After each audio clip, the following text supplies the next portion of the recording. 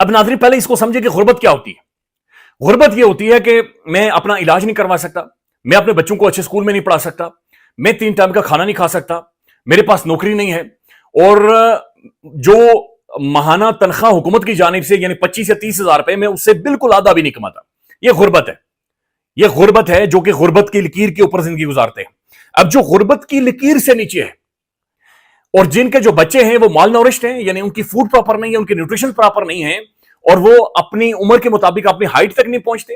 اپنا عمر کے مطابق وہ ویٹ گین نہیں کرتے، اور نہ تو ان کے جو دماغ ہے، برین ہے، ان کے سوچنے کی صلاحیت ہے ان کی عمر کے حساب سے ایوالو کرتی ہے۔ یہ غربت کی لکیر سے نیچے ہے، اور یہ 12.5 کروڑ پاکستانی لوگ، یہ 40 پر لگ بھگ 50% ہی ہوا نا، 50% تقریباً لوگ، 44.7% ورلڈ بینک کہہ رہا ہے، تو یہ بڑی شرح ہے جو کہ غربت کی لکیر سے نیچے ہے، جسے ورلڈ بینک یہ کہہ رہا ہے کہ یہ لوگ زندگی گزار رہے ہیں۔ حکومت کا کمرشل بینکوں سے قرض لینے میں نمایاں اضافہ ہو گیا ہے، اور مالی سال 2025 کی پہلی شش ماہی میں کمرشل بینکوں کو 1541 ارب روپے کا قرضہ واپس کرنے کے بعد حکومت نے رواں مالی سال کی دوسری شش ماہی میں قرض لینے کی رفتار مزید تیز کر دی، اور مئی کے آغاز تک یہ رقم 2700 ارب روپے تک پہنچ چکی ہے۔ یعنی کہ 1541 ارب روپیہ واپس کیا پہلی شش ماہی میں، اور دوسری شش ماہی میں کیا کیا، 2700 ارب روپیہ مزید لے لیا، یعنی 1500 واپس کر کے 2700 لے لیا۔ تو یہ اسی طریقے سے ڈنگ ٹپاؤ پروگرام چل رہا ہے۔ غربت 37% پر تھی 2022-23 کے درمیان، یعنی عمران خان گئے اور جب انہوں نے تباہی مچانا شروع کی تو اس کے اثرات آنے تک یہ تقریباً 37% تھی غربت پاکستان میں۔ اب پاکستان میں غربت 43 سے 44% کے قریب چلی گئی ہے، بلکہ جو رپورٹ ہے ورلڈ بینک کی، یہ گراف پورا نہیں بتا رہا، تو میں آپ کو رپورٹ بتا چکا ہوں جو یہاں پہ ہم نیوز نے رپورٹ بھی کیا کہ 44.7% پہ چلی گئی ہے۔ غربت میں 6.5% سے زیادہ اضافہ ہوا ہے، آپ کہہ لیں 7% اضافہ ہو گیا ہے غربت میں۔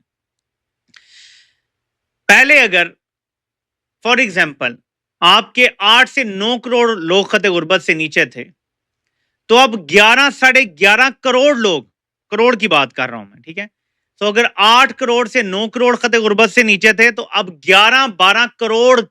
لوگ خط غربت سے نیچے،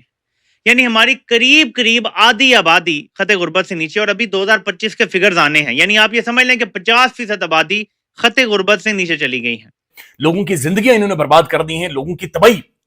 لٹرلی یہ لوگ نکال گئے. بلکہ میں دیکھ رہا تھا اسد عمر صاحب نے اس حوالے سے ٹویٹ کیا ہوا ہے, اور اس کے اندر مزید وہ ایک بڑا الارمنگ نمبر شیئر کر رہے ہیں. وہ کہہ رہے ہیں the Pakistan's poverty number released by the World Bank are a stark reminder of the pain and the suffering of the masses. More than 44% living in poverty and more than 4 crore in extreme poverty. اب extreme poverty کا خود ہی اندازہ لگا لیں, یعنی 24 گھنٹوں میں جنہیں روٹی نہیں ملتی, جن کے پاس کپڑا نہیں ہے, جن کے پاس جوتا نہیں ہے, یعنی کچھ بھی نہیں ہے. گزشتہ تقریباً 10-20 سالوں میں پاکستان کے اندر جس طرح سے حکومتوں کے اوپر تجربے کیے گئے, حکومتیں گرائی گئی, ملیا میٹ کیے گئے, تختے حکومتوں کے اڑائے گئے ہیں, اس کے ثمرات یہ ہیں. اس کی وجہ یہ ہے کہ 44% پاکستان کے اندر غربت کی لکیر سے لوگ نیچے زندگی گزار رہے ہیں, جہاں پر لوگوں کو روٹی نہیں ملتی. تو آپ خود ہی اندازہ لگا لیں کہ ان 2-3 ڈیکیڈز میں امیر کون ہوا ہے, کس کے پیسے بڑھے ہیں, کس کی جائیدادیں بڑھی ہیں, کس کے پوتے پوتیاں نواسیاں وہ امیر سے امیر تر ہوتے جا رہے ہیں. یعنی ابھی بھی میاں نواز شریف صاحب کا چہرہ دیکھیں, وہ 80-82 سال کے ہوں کہ یہ لالی ہی نہیں ختم ہوتی گالوں سے, اور ہماری جوانی کا پتہ ہی نہیں چلتا, ہماری جوانی بڑھاپے میں کنورٹ ہو جاتی ہے. اور اس کے ساتھ ساتھ مزید قرض جو ہیں وہ لیے جا رہے ہیں, مالی خسارہ جو ہے وہ بڑھ رہا ہے. ہمارے پاس باہر سے کوئی سرمایہ کاری نہیں آ رہی, بیرونی انویسٹمنٹ, فورن انویسٹمنٹ نہیں آ رہی, اور اقتصادی سست روی اور محصولات میں کمی ہے. بینکاری شعبے کا خیال ہے کہ حکومت مالی سال 2026 میں بھی کمرشل بینکوں میں زیادہ انحصار کرے گی, کیونکہ معیشت کی سست روی کے باعث محصولات میں خاطر خواہ اضافہ ممکن نہیں ہے, یعنی ٹیکس ریکوری نہیں ہوگی, کیونکہ پاکستان کی جو اکانومی ہے وہ بیٹھ رہی ہے, زراعت بیٹھ گئی ہے, اور اس کے ساتھ ساتھ ہمارا جو کنسٹرکشن کی انڈسٹری ہے وہ بیٹھ گئی ہے. کوئی ایکٹیویٹی نہیں ہو رہی, اکنامک ایکٹیویٹیز نہیں ہو رہی, اقتصادی سرگرمیاں نہیں ہو رہی, ہماری انڈسٹریز بند پڑی ہیں. تو یہ سب کچھ ہو رہا ہے جس کی وجہ سے بے روزگاری اور غربت میں اضافہ ہوا ہے. یہ تو ہے معاملہ اور یہ ہے صورتحال, جبکہ حقیقت یہ ہے, سمجھدار لوگ جو سیانے ہیں وہ یہ کہتے ہیں کہ حقیقت جو ہے وہ اس سے بھی کہیں بدتر ہے, اور یہ ایک کاسمیٹکس میئرز کے ذریعے یہ سب کچھ کیا جا رہا ہے, جبکہ ہماری اکانومی بدستور خراب ہے.